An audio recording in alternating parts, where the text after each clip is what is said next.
Hello everyone, welcome to my channel Anurag YT date.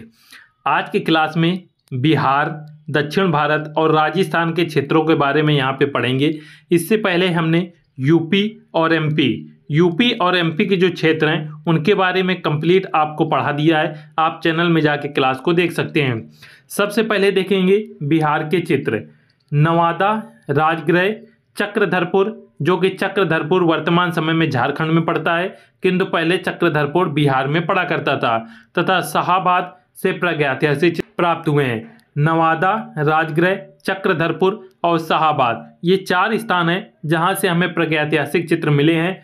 Next point है बिहार राज्य के चक्रधरपुर, शाहाबाद आदि स्थानों के दरी चित्रों में लेटी और शिकार करती मानव कृतियों को दर्शाया गया था। तो यहाँ पे लेटी और शिकार करते हुए मानव कृतियों को कहाँ पे दर्शाया गया है, तो चक्रधरपुर और शाहाबाद के स्थलों में हमें इनके चित्र मिले हैं। नेक्स्ट है राजस्थान के चित्र। याद रखिएगा बिहार और राजस्थान में कुछ विशेष ज़्यादा कुछ मिला नहीं है, इसलिए कुछ ही पॉइंट हैं इसमें। राजस्थान के चित्र देखेंगे तो राजस्थान राज्य के झालावाड़, भरतपुर, दरा, गागरोन क्षेत्र से प्रागैतिहासिक चित्र प्राप्त हुए हैं। राजस्थान अल्निनिया नदी की घाटी से 5000 ईस्वी पूर्व के प्रागैतिहासिक चित्र मिले हैं, जिसे स्थानीय लोग सीता जी की मांडरनो नाम से संबोधित करते हैं। तो इंपॉर्टेंट याद रखिएगा कि राजस्थान के अल्निनिया नदी से यहाँ पे 5000 ईस्वी पूर्व प्रागैतिहासिक चित्र मिले हैं और यहाँ के लोग इन चित्रों को सीता जी की मांडरनो नाम से संबोधित किया करते हैं। तो ये राजस्थान के चित्रों के बारे में 2 पॉइंट हैं जो आपको याद रखना है। नेक्स्ट देखेंगे दक्षिण भारत के चित्र। विलासरंगम दक्षिण भारत में तमिलनाडु राज्य का नवपाषाण काल स्थल है।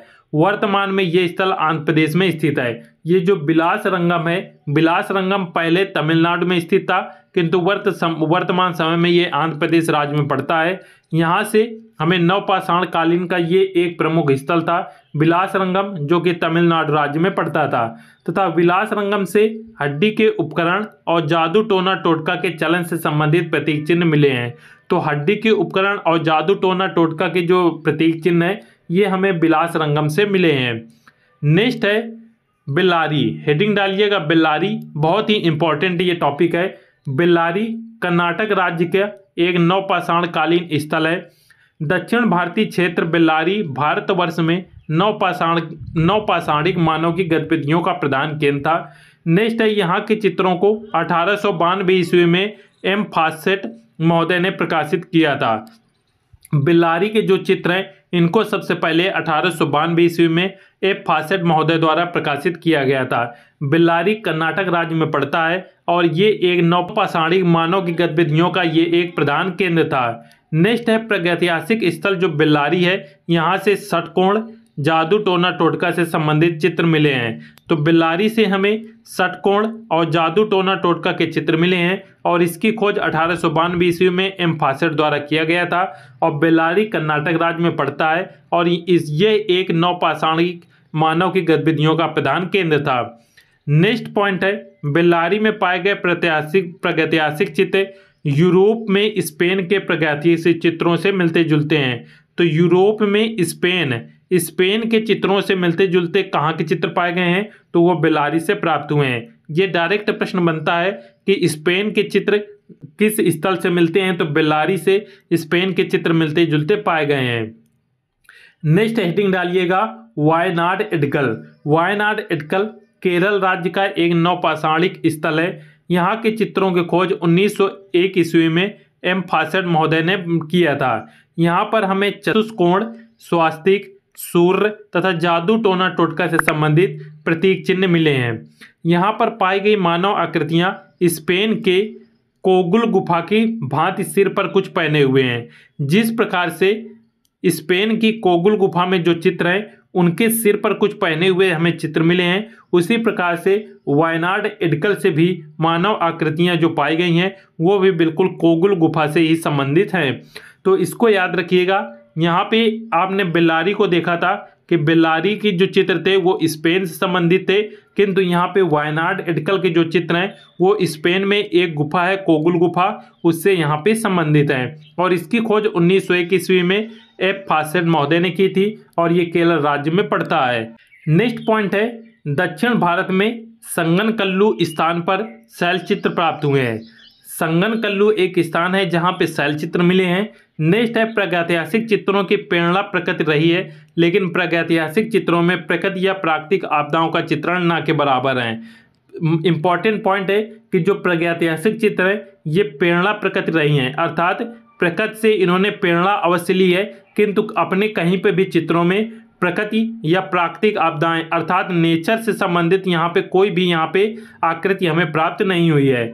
नेक्स्ट पॉइंट है कश्मीर की सुप्रसिद्ध अमरनाथ गुफा में भी चित्रों के अवशेष मात्र रह गए हैं। नेक्स्ट है प्रकृति की खोज में लगे आदि मानव ने प्रागैतिहासिक चित्रों में कहीं पे भी बादल, आकाश, पेड़ पौधे, नदी, पर्वत आदि को नहीं दर्शाया, अर्थात नेचर से रिलेटेड जितने भी पॉइंट हैं उनको कहीं पर भी प्रागैतिहासिक मानवों द्वारा नहीं दर्शाया गया है। कहीं पे भी हमें बादल, आकाश, पेड़ पौधे, नदी या पर्वत के चित्र नहीं मिले हैं। नेक्स्ट है भीमबेटका से एक दहाड़ता जानवर का चित्र मिला है। नेक्स्ट पॉइंट है प्रागैतिहासिक चित्रों में ज्यामितीय आकारों का प्रयोग प्रकृति के विभिन्न शक्तियों या जादू के विश्वास को व्यक्त करने हेतु किया गया है। यहाँ पे प्रागैतिहासिक चित्रों में जो ज्यामितीय आकार का प्रयोग किया गया है, अर्थात इस प्रकार की जो आकृतियाँ हमें ज्यामितीय आकार की मिली हैं, इनका प्रयोग यहाँ पे जादू टोना या शक्तियों के विश्वास को व्यक्त करने हेतु प्रदर्शित करता है। नेक्स्ट पॉइंट है प्रागैतिहासिक मानव कृषि जीवन के अंतर्गत पशुपालन, बैलगाड़ियां, नौका विहार, मधु संचय आदि रूप को चित्रित किया गया है। नेक्स्ट है प्रागैतिहासिक मानव द्वारा बनाए गए आमोद प्रमोद संबंधित चित्र उनके रसिक जीवन की झांकी प्रस्तुत करते हैं। नेक्स्ट है उत्तराखंड के अल्मोड़ा जिले में लखू उडियार अर्थात 1 लाख गुफाओं का समूह पाया गया है, जो कि प्रागैतिहासिक चित्र में मिले हैं। तो उत्तराखंड का अल्मोड़ा जिला में एक स्थल है लखू उडियार, जिसका मतलब होता है 1 लाख गुफाओं का समूह। यहाँ से हमें प्रागैतिहासिक चित्र मिले हैं। नेक्स्ट है प्रागैतिहासिक स्थल भीमबेटका में लाल गेरू से बना जंगली भैंसा का चित्र प्राप्त हुआ है, जिसमें कुछ घायल लोग भी दिखाई देते हैं। तो इम्पॉर्टेंट ये प्रश्न है। नेक्स्ट पॉइंट है भीमबेटका से जादूगर का नृत्य नामक चित्र प्राप्त हुआ है, जिसमें एक मृत प्राय जीव को तड़पते हुए दिखाया गया है। ये जादूगर को एक बड़ा वाद्य यंत्र बजाते दिखाया गया है। जादूगर का नृत्य भीमबेटका से मिला है, और ये जो जादूगर का नृत्य है इसमें एक मृत प्राय जीव अर्थात एक मृत जीव को तड़पते हुए दिखाया गया है, जो जादूगर को एक बड़ा वाद्य यंत्र बजाते भी दिखाया गया है। इसी के साथ आपके जितने भी स्थल थे, चाहे आपके उत्तर प्रदेश से हों, मध्य प्रदेश से हों या बिहार, राजस्थान या फिर दक्षिण भारत से हों, वो स्थल आपके समाप्त होते हैं। इसके बाद इसी चैप्टर से कुछ इंपॉर्टेंट पॉइंट हैं जो कि हम नेक्स्ट क्लास में देखेंगे। सभी लोग वीडियो को लाइक अवश्य कर दीजिएगा, और कोई भी डाउट हो तो आप कमेंट करके पूछ सकते हैं। मिलते हैं नेक्स्ट वीडियो में। जय हिंद।